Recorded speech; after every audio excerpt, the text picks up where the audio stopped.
I'm going to turn my mic off until I'm kind of needed. Okay. Great. Rusty, don't forget to share your screen. Good call. I probably We're good to go. Let me go ahead and share. Yeah. Are you guys able to see my screen? Yep, we are good. We have people in. We have people in. All right, great. So excellent. We'll go ahead and dive in. We have a really fun, exciting webinar planned for you guys today. If you don't know where you are or you're confused, you should be at the UBTECH Education webinar, Connecting the Dots, Robotics for Other Subjects. So this is really great. Myself and Christina are joined by one of our TAP teachers, Christy, who we'll introduce in a moment. But first, to remind everyone, we strongly encourage you guys to always connect with us. If you have any questions along the way, of course, you can always put them into the Q&A or chat box as well. We'll try to answer questions during the webinar, but please remember to connect with us post-webinar. Following up, you can always email us at info@ubtecheducation.com. Christina and my email will also be on the screen shortly, so if you want to email us directly, you can always do that.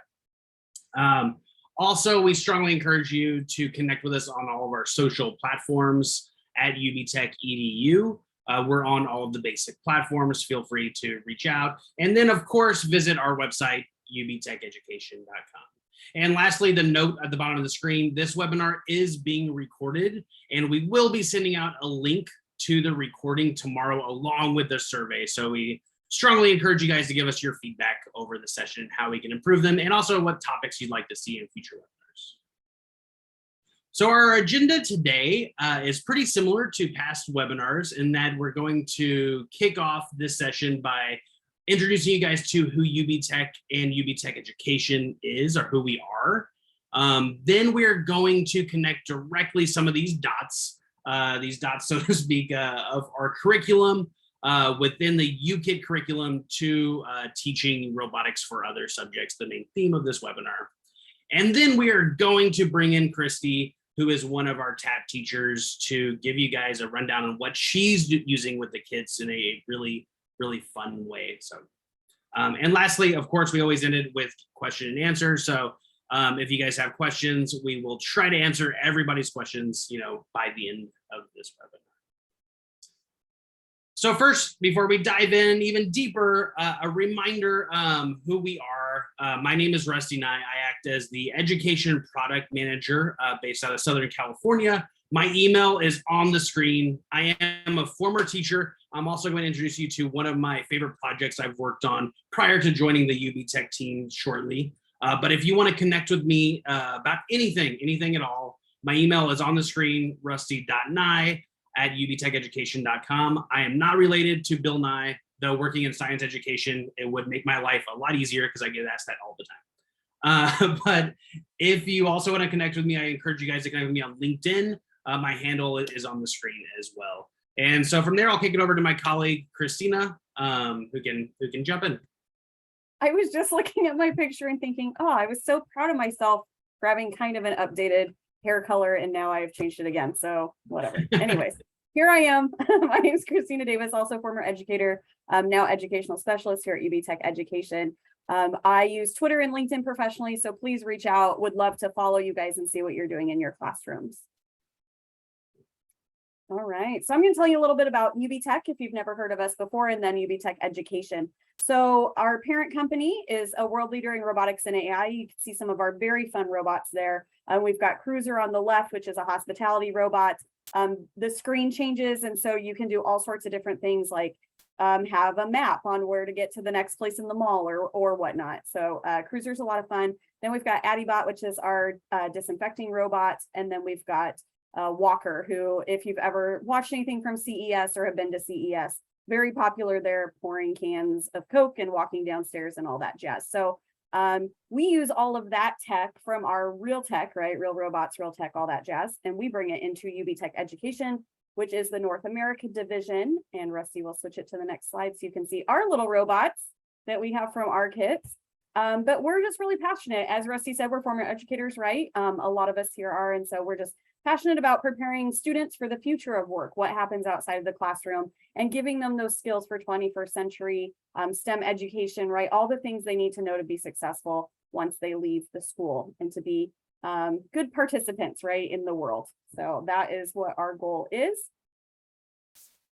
On the next slide, you will see what we offer for education. So we have 3 different UKITs. Ours are called UKITs. We've got beginner, intermediate, advanced. Beginner, intermediate run off an app, basic block coding. You've got basic building pieces. And then with the intermediate kit, we add in a Bluetooth speaker, IR sensor, touch sensor, LED eyes, which are a lot of fun. And then advanced kit, we take it to a whole new level. We switch to an Arduino board. You get some DC motors, 16 servos, a lot more sensors, a lot going on with a circuitry kit. So we do have 3 different levels of coding and building and curriculum that goes with all of this, which we're going to talk to you about a little bit on the next slide.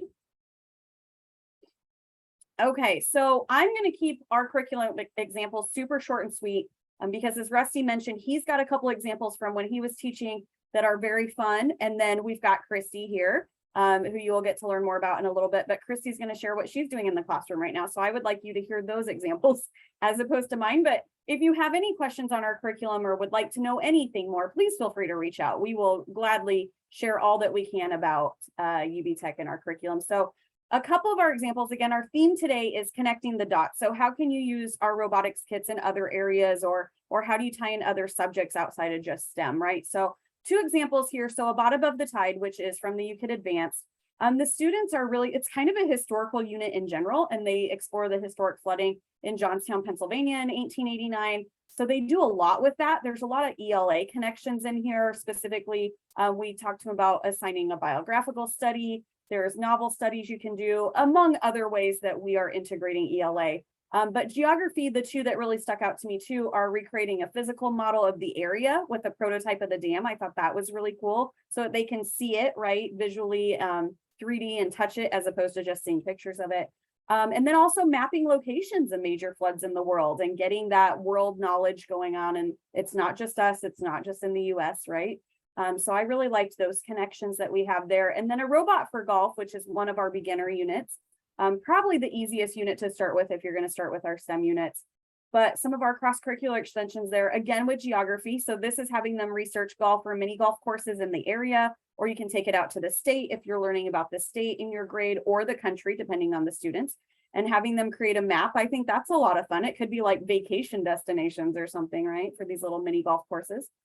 And then a good social studies or history connection is tasking students with researching the history of golf and creating a timeline of the sport. So, and if they're not into golf, right, you could pick somebody that's a golf player maybe, or maybe, you know, maybe they like Tiger Woods or whatnot, or picking some other aspect of golf. Maybe it could be the technology, how that's changed in the clubs and whatnot, but just creating a timeline, right, is a great connection back into social studies and history in general. So those are the 2 I'm going to leave you with. We've got 3, 4, now I'm not even going to think. We've got several units for every UKIT. So feel free to check them out. We've got samples on our website. Rusty's going to talk to you a little bit more about how we can support you there, but reach out if you've got any questions on curriculum, and I'm going to turn it back over to Rusty. Great.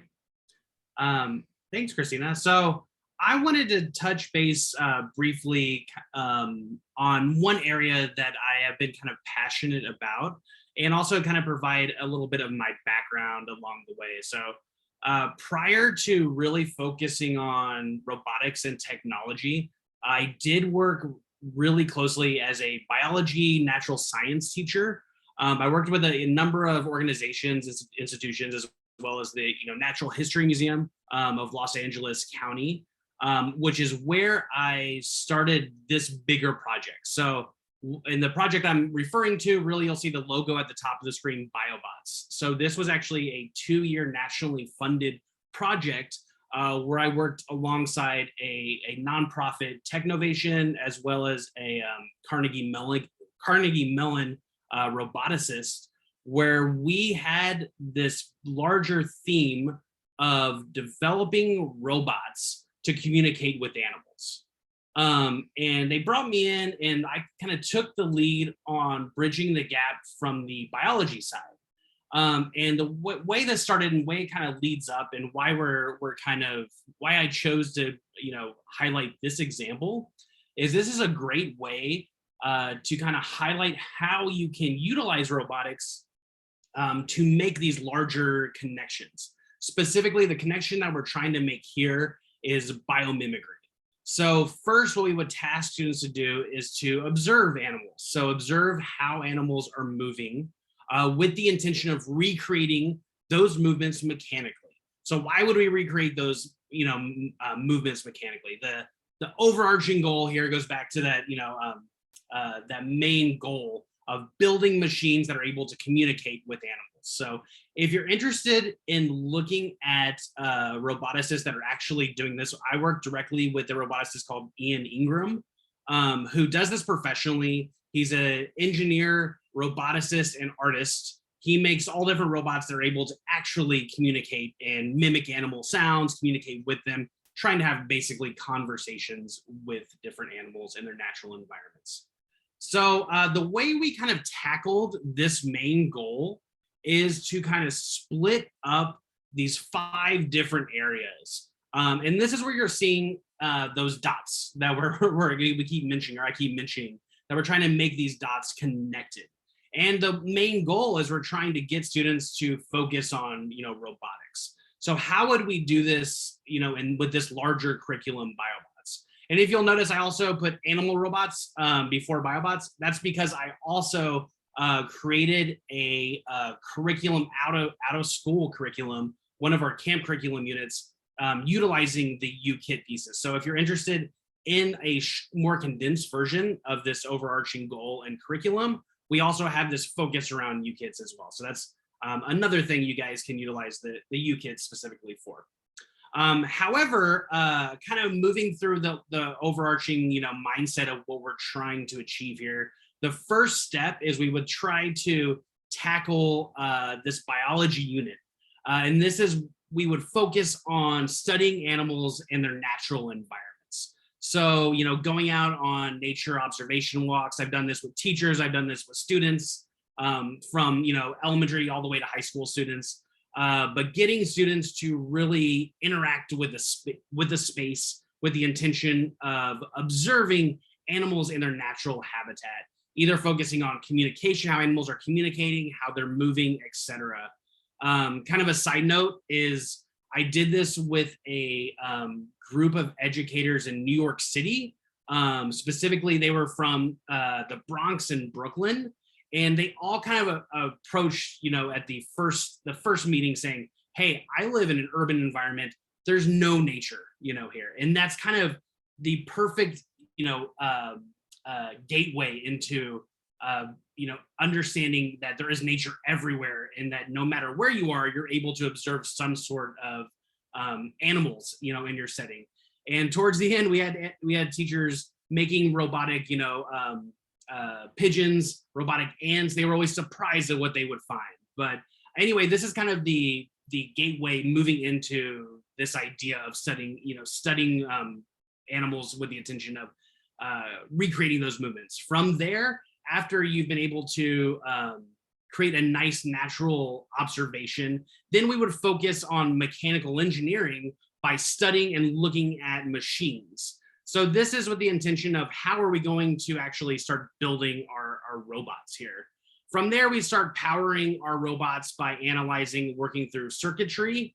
Then we start actually building onto that idea of how we're going to program, how we're going to control our different circuits with the intention of controlling our machines. And finally, we put all of that back together by creating a larger system of an animal robot. So this is just an example that I was very, very passionate about for a long period of time. And it's something that I have seen really hits that light bulb with students. They start seeing kind of the world and the way that what they can do with technology, with science in a different way, while hitting all of these different areas of STEM education. So if you're interested in any of that, how we can also interact with you guys, we do offer a full professional development department. We offer in-person as well as virtual training options. You can work with myself or also Christina, and we can train you guys on how to you work with the products themselves and also how to work with the curriculum. So if any of that sounds interesting to you guys, please reach out to us. We're always here to help. But with that being said, I don't want to take up too much time because we have a really great speaker to join us today. Christy is part of our TAP program. Currently, we have 9 different educators from all over the country, all different backgrounds, working with all different types of students with the same goals of inspiring students utilizing technology and robotics. We're very happy to be joined by Christy today. So Christy is from Washington, and I'll turn it over to Christy. Okay, hello. So my name's Christy Schneider, and I work at a fairly rural school district in Washington. I'm kind of north of Portland, Oregon, along the I-5 corridor. And kind of, we're so rural, we don't even have a grocery store.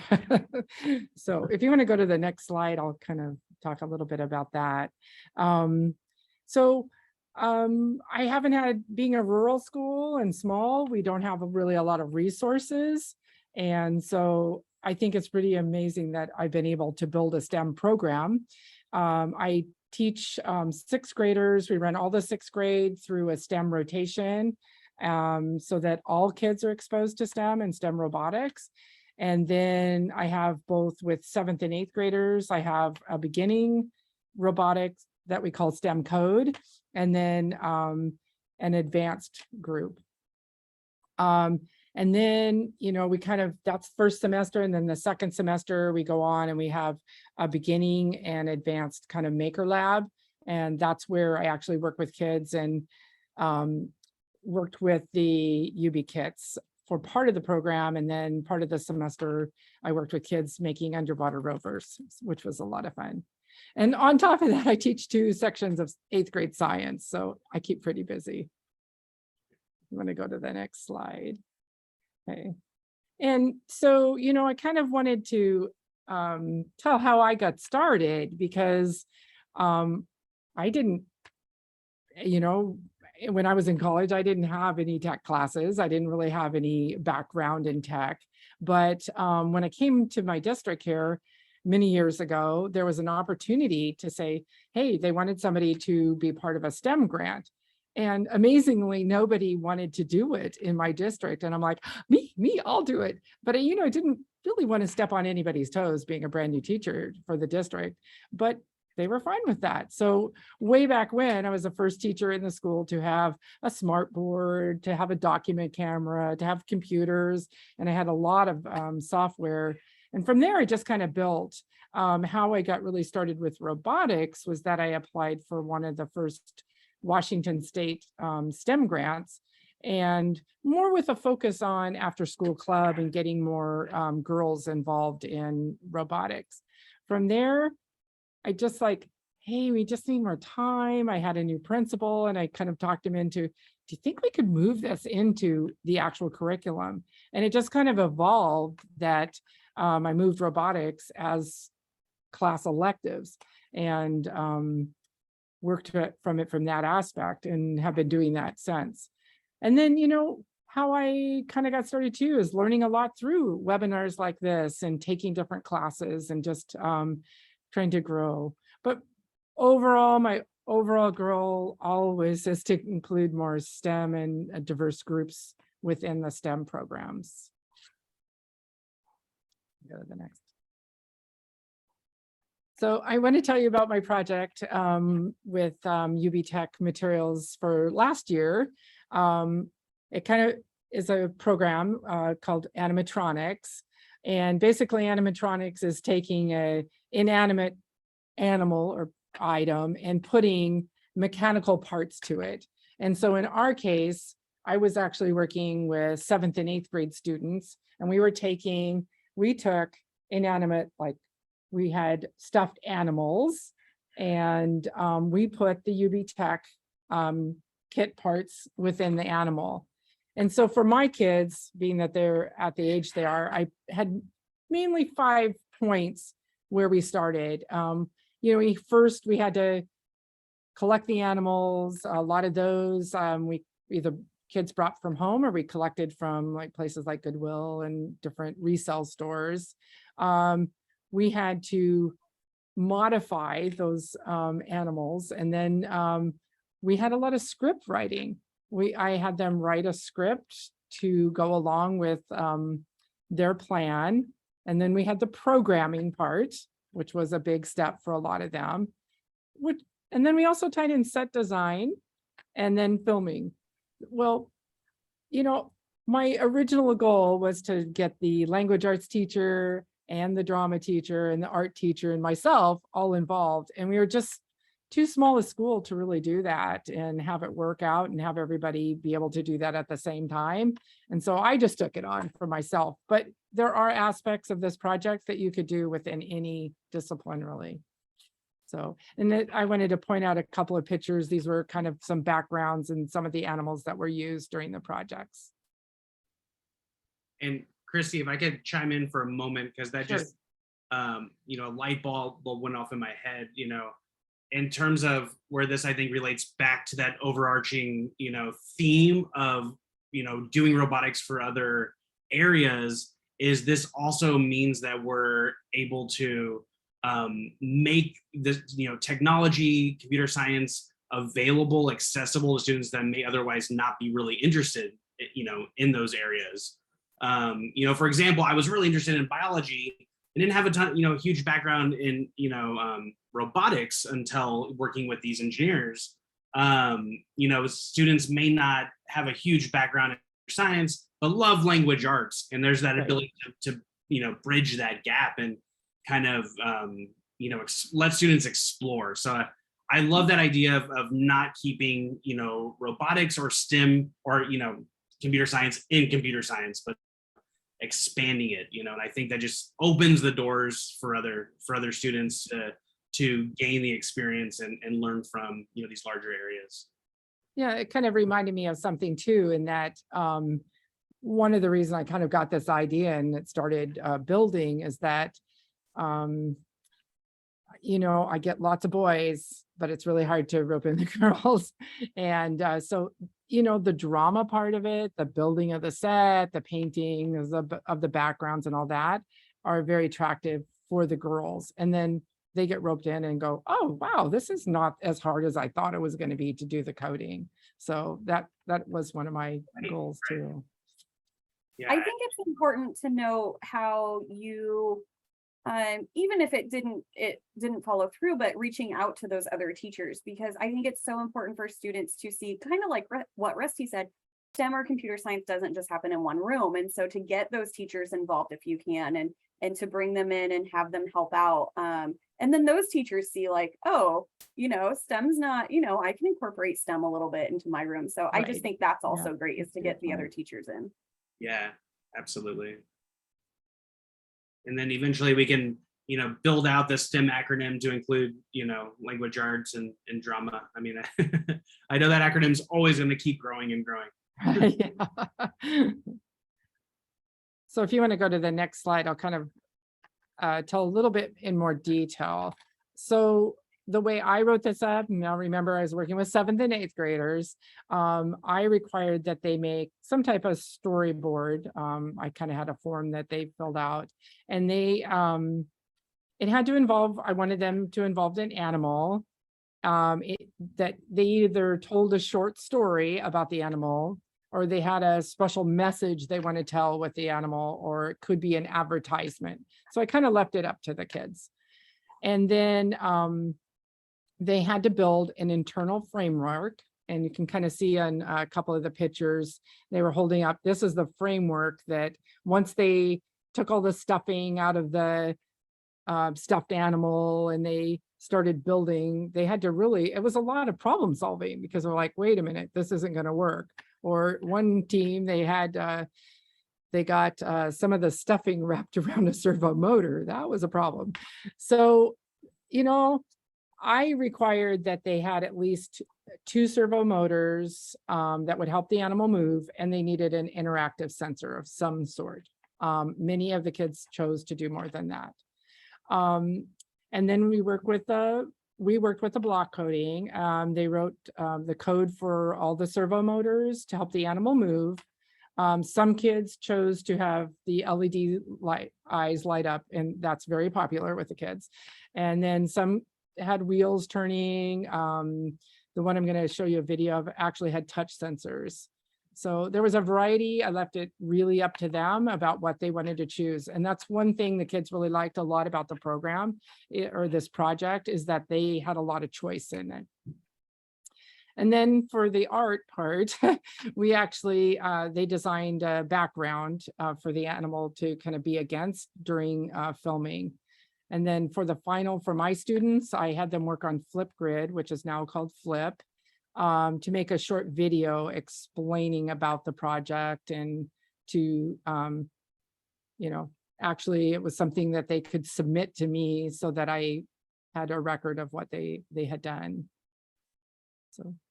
And Christy, if I could ask a question. Sure. In terms of the students collaborating together, did you see students kind of taking the lead on certain areas or gravitating to other areas? Was there kind of, or did they kind of all work on the different areas together? I'm just kind of curious on. Yeah, there was a lot of back and forth. Kids would say, oh, well, how did you get that to work? And how did you get that arm to move? And, there was a lot of collaboration between kids. A lot of times with the code, they're like, there was a lot of sharing of like, oh, how did you get this to work, this motor to work? So I would say this was probably the most collaborative project that the kids had worked on to get together in my class. Oh, and Chrissy, there's actually, Sandy asked a great question. I don't know if you can see it, but she's asking, how much prior experience do you have with creating an animatronics character from a stuffed animal? Great question. How much and did what, I have? Yeah, and what would you, in the second part of that question, what would you recommend for someone just getting started with this? So this is my first stab at it. I had no experience. I created the project all on my own, and this is kind of where I started. Sorry, we have an announcement coming in. I'm still at school. So do you want me to pause for just a moment? Oh, you're okay. It's not too. Okay, it's not too distracting. They're gonna call a bunch of kids though. It's okay, we can barely hear it. Okay, all right. So this is where I started. I just jumped right in. I didn't have any background of working with animals before. And so I would say anybody, this plan is going to be available to you. So you could start here and then make adaptations along the way. I think, Christy, and you might disagree, I don't know, but I think offering all the choices really helps kind of help you see what works and what doesn't work, as opposed to you just saying, this is exactly what you need to do. And then what if that fails? Then you have like no backup plan. So giving students the option kind of lets you see what pathways really worked out well and what you would continue to use in the future. Yeah, exactly. And then, if you look back, I required 2 servo motors. I could have said, oh, I need all 4, right, appendages to move or whatever, but I kept it pretty simple. I didn't want to make it the requirement too hard. Many of the kids went over and beyond that. So awesome. I think having choice was good for this project. Well, and like Rusty said, right, when they have, if those kids are, Rusty, I'm just remembering everything you said today, apparently. Right, so you have those kids that maybe aren't interested in computer science, or they're coming from a different area because they like the project or whatnot. This gives them those options to like, hey, I can really excel in this, and then I'll still learn a little computer science along the way without it like being full computer science, right? They get the options on things to work on. So I think it's fantastic. Yeah, and within the group, there were a couple of groups, that said, oh, wow, I haven't done any painting for a long time. And they really got into painting the backgrounds and, and then usually it was one or the other on the partner group that was stronger, had more strength at actually writing the story. And so it just kind of went back and forth between the partner groups. And I started with partners. You could maybe work with more kids. I think for me, it worked better to just have a partner group. I think that's fantastic. And Christy, in terms of the collaboration, this first stab correct me if I'm wrong, but you started this in the spring, right? Mhm. So was that coming back from the COVID, at home learning? And Yes. how are the students kind of adapting differently? I know a lot of the educators that we've touched, or that we connect with have said there's been kind of this collaborative gap, with a lot of students not wanting to work together with other students or not knowing, necessarily how. Did you see any gap from, students being at home for a certain amount of time? I can't say that this group, I just had a really great group of kids and they worked really well together. They really liked the project. And so I'm getting all these announcements today. But they worked really well on the project. In fact, the little gal that's in the picture with the red shirt on, I ran into her during our open house. She came back with a sibling and she's like, oh, I just love that project. She's like, it was really rough. It was really tough at times, but she said it's one of the best projects she'd ever worked on. So that was good feedback. Kudos to you. That's fun. Yeah. So maybe go on to the next. Great. So this was one where they chose a cat. And one thing I'd work on is the video. They could have been a little closer. I don't know if you want, I can just kind of talk through it or you're showing. And so they had to introduce themselves and then they actually used 4 servo motors and a touch sensor. And they had the cat, it would be looking around. And then as soon as they would pet the cat, it would hiss at them if they picked it up. And so they actually had the cat hissing and moving its arms. And then it would purr. And then if you set it down, it would just like fall asleep. So that was their beginning one, but it was a really cute one. That's so much fun. Yeah, they had a lot of fun with that. Rusty, I feel like these kids could go to LA with you and then like start on some movie sets now. Yeah. Well, I don't know. They have a lot to learn. I love that. I love it. But they actually had a lot of fun doing that. So. And Christy, did the students utilize the UKIT pieces for the support, or did you guys utilize other craft materials, or what?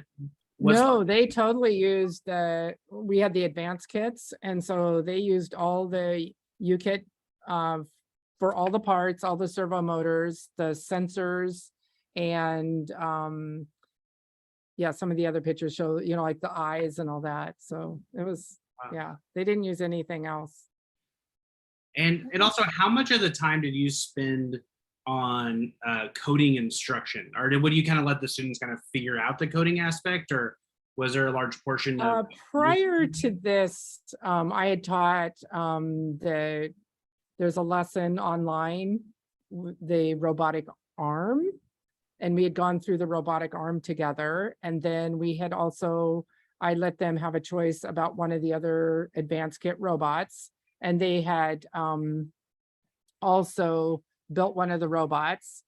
And then we jumped into this project because I was going to run out of time if I didn't jump in. But we had already done some coding with the, U code. So they had some background.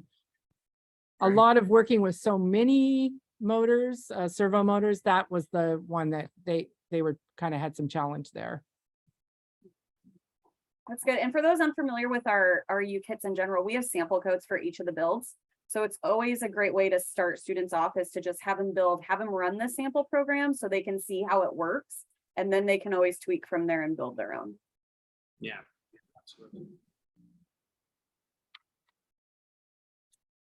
And then I wanted to put something in that, that was my first run through and we had a lot of fun with it, but, I learned a lot also. And, I have this one, the picture in the center actually shows some of the kit parts and the Arduino, and I can't see exactly, but, it shows some of the different items that were made. The one on the left side was it was kind of a a disco guy and the lights all lit up, and they didn't have a real good video of that, so I didn't share that.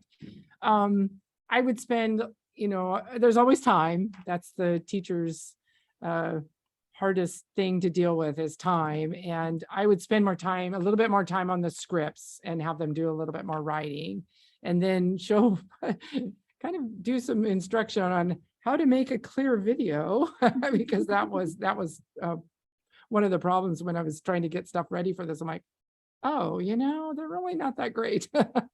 And so for this coming year, I want to spend more time in those areas, but I intend to do the project again with a different There are group. always kind of some live and learn moments, right? And I Yep. think some teachers new to STEM get caught up on that, right? They want to have all the answers right away, and it's really okay to not, because Oh yeah, no, I totally learned along with the kids. The coding, I hadn't done a lot of coding with the servos and all that, and with some of the sensors. And so we learned together.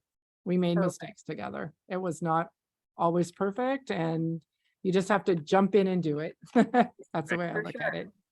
And Cool. Christy, I don't know if you recall, but can you elaborate what this center robot is, what kind of animal, and then what what it was trying to do? Because it's an interesting animal. This was, I'm not sure what creature that was or what that's from, but they actually, I'm trying to think the storyline. They actually had it flying through past a moon, and something that about him traveling back to his moon location, and it was kind of cute, but I don't remember the story exactly. Sorry. That's okay. It's just Yeah. interesting looking animal. Maybe a frog? I don't know. I don't really know. She didn't say they had to be realistic. Come on. Yeah, exactly.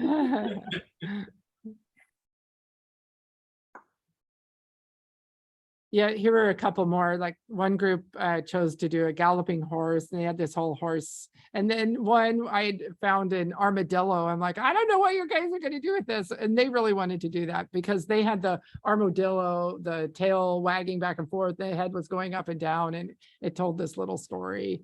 And then this one on the left was take me out to the ballpark, whole theme. And one of the guys was a baseball player and loved baseball. And so that's where he kind of, that team took off on that part.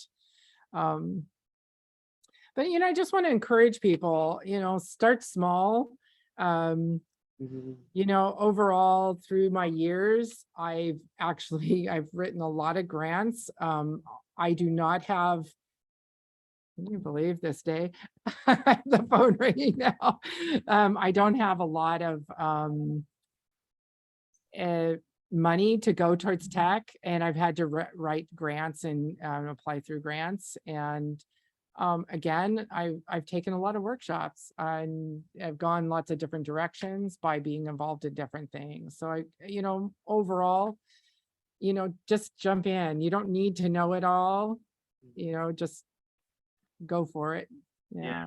So I 100% agree with that sentiment. And working with technology with students, I know you learn so much from the students, and I think that's such an important thing to go through and also model, for the students, that going through that engineering design process, that learning from mistakes, is a very fundamental part of the cycle. But also applying that to your curriculum writing, the way that you're facilitating is so it's just so foundational. It's so great to learn how to improve interactions with students. I know I've worked with students where they've been able to figure out stuff with technology that I've been stuck on, for a certain amount of time, and they just have this new perspective. So right. I 100% agree with that sentiment. And even if you're nervous about trying new things, still try it. And I think the students will also learn from that. That you're not scared about failing. We say this all the time. But failing is failing upward is the way to go through STEM objectives. So that's how you're going to learn, and really be successful with new technology, with all aspects of life, to be honest. But especially and- with something like this. There may not be a standardized curriculum you're getting from a textbook, and that's great because that means you have a ton of things to learn from, a ton of ways to fail upward and really do exciting things. Yeah, and I just wanted to add on with that. I mean, there were times, no, the code was not working. We couldn't figure it out. And then, I'm like, wait, let's just move on to something else and come back the next day. And the next day we figured it out. And Yeah. so it was really a lot of collaboration of everybody working together. It wasn't just, oh, this is how you do it. We really learned all together on this as a whole group. And I think also in the vein of how to start, relying on networks is so helpful as well. Christy mentioned, applying or going to different workshops. There's such a great community within, STEM educators. We all love to share what we're working on, and I think it's hard to not find STEM educators that don't want to talk about and help you, get started. I mean, there's just such a great community behind people that work in this field. So I think getting out there, talking to people, figuring out what other people are doing and asking a lot of questions just is an easier way to, get motivated to get ideas to start something like this. I think if I can jump in, also the networking part is you're really trying to find subject matter experts outside of your field, right? Too, because like now that Christy's with us, like she's welcome to reach out to us anytime. We'll help her with codes or whatever she needs help with, like just finding those people who you can be like, this was my favorite line as a teacher when they would ask a question. I don't know the answer to that, but I know somebody we can talk to. And then, right, helping them figure out resources that they can go to as well, so that they can solve problems instead of just asking you for the answer all the time. And Christy, I would love for you to touch on a little bit about your experience with grants. Just in terms of, I know some educators may be, new to finding or applying for grants. How did you start, to discover which grants to go to and, how to apply to them? I would say I really looked online, and I didn't have any money to fund what I wanted to do. And so really I would just search online and try to find, like I said, I started with a Washington STEM grant, but then I've written some smaller grants also just to try to get funding for projects. And when writing grants, I've learned to be very specific to what the grant wants, and really directed to, listing exactly what they want. And it's almost like applying for a job, right? You can't like turn in a resume anymore that's general. It has to be specific, right? Yeah. And, idea. I can say I've been pretty successful in getting grants, and have learned a lot through the grant writing process. But probably the way I find their grants, there's a lot listed online, different sites, and then I'll like, oh, wow, well, I could apply that in STEM, or I could apply that in another area in science and merge those two or whatever. So it's mainly been searching on the web for me. Excellent. Great, Christy. So I guess now we would love to turn over to our attendees. If you guys have any questions at all, feel free to drop them in the chat, or put them in the Q&A section as well. We'd love if anyone has any questions, feel free to ask away. Yeah, while you're giving them a chance to type in their questions, do you want to skip to the next slide real quick, and we'll update them. So next month, you guys, we are going to be meeting on October 12th, same time.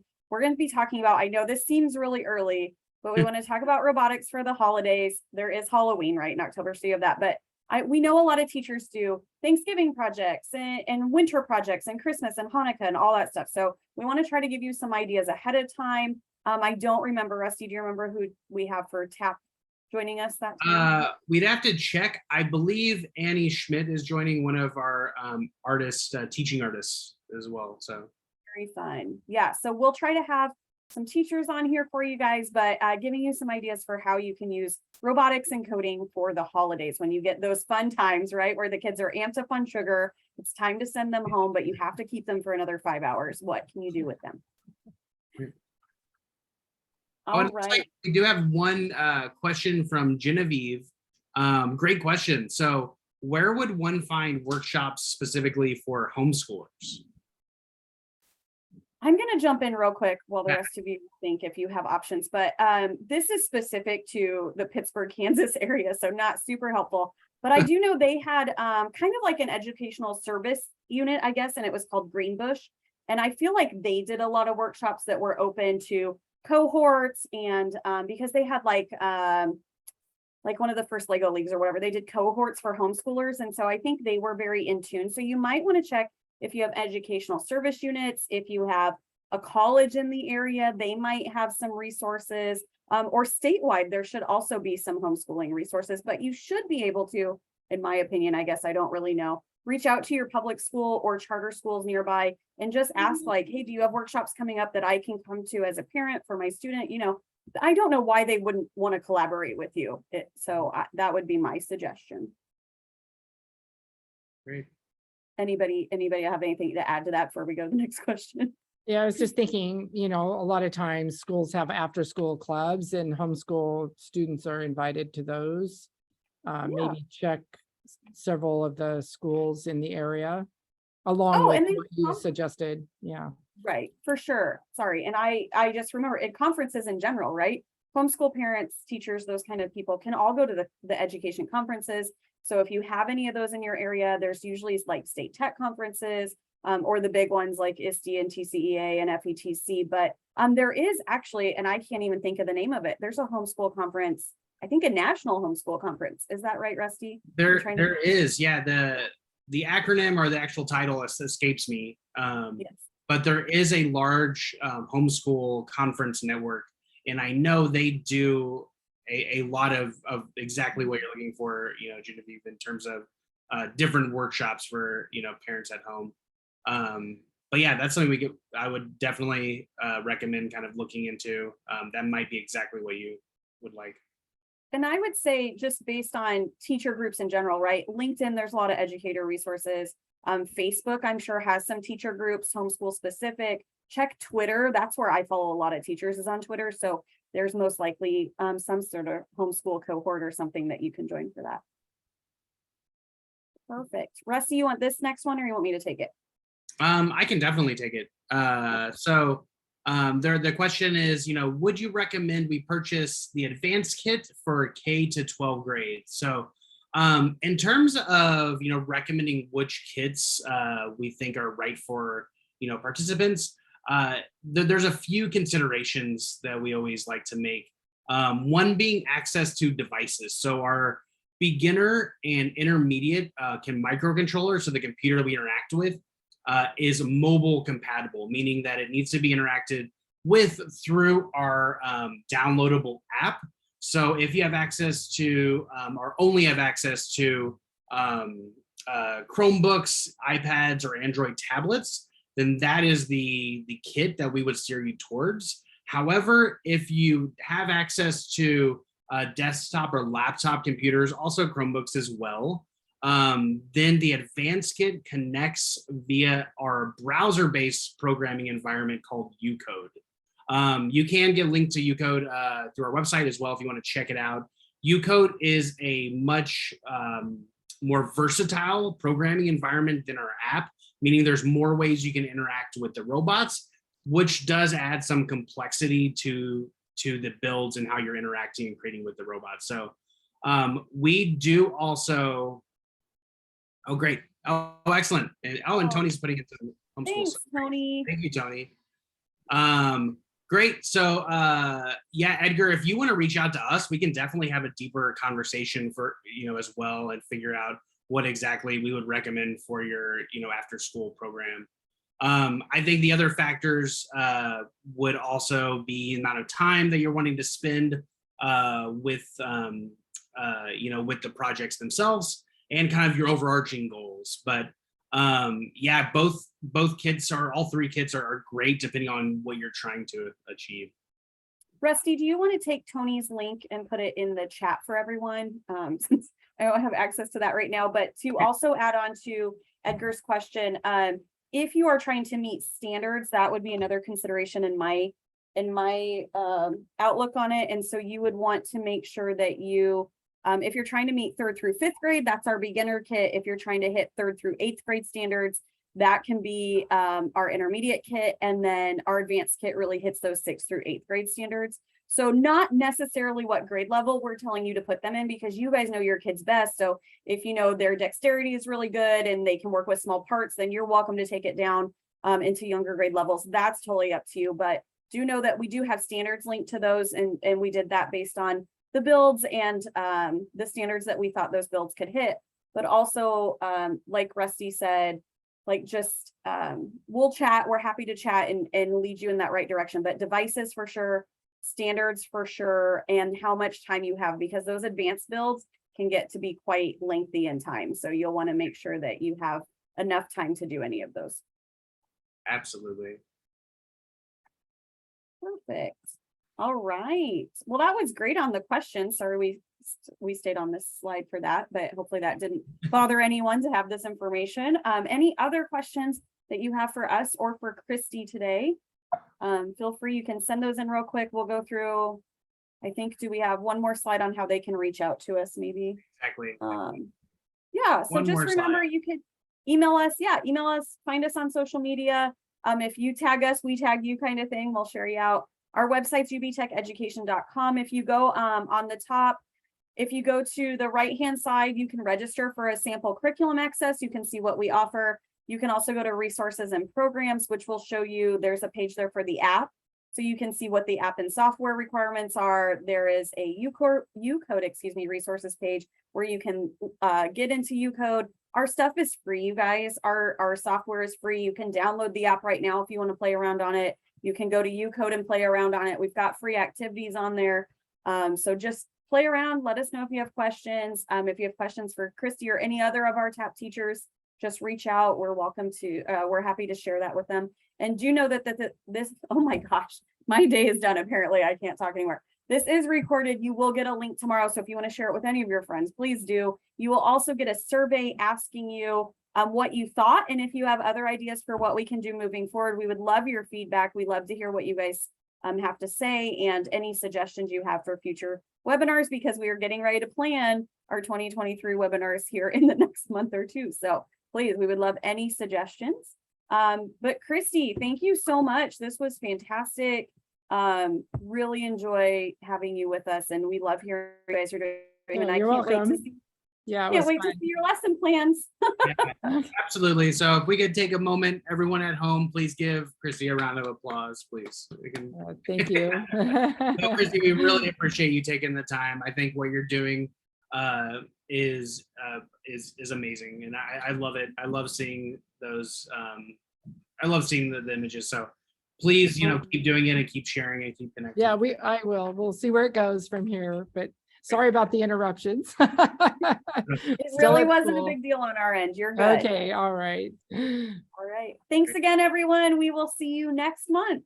Yeah, thanks everyone. All right. Have a great All day. right, bye-bye.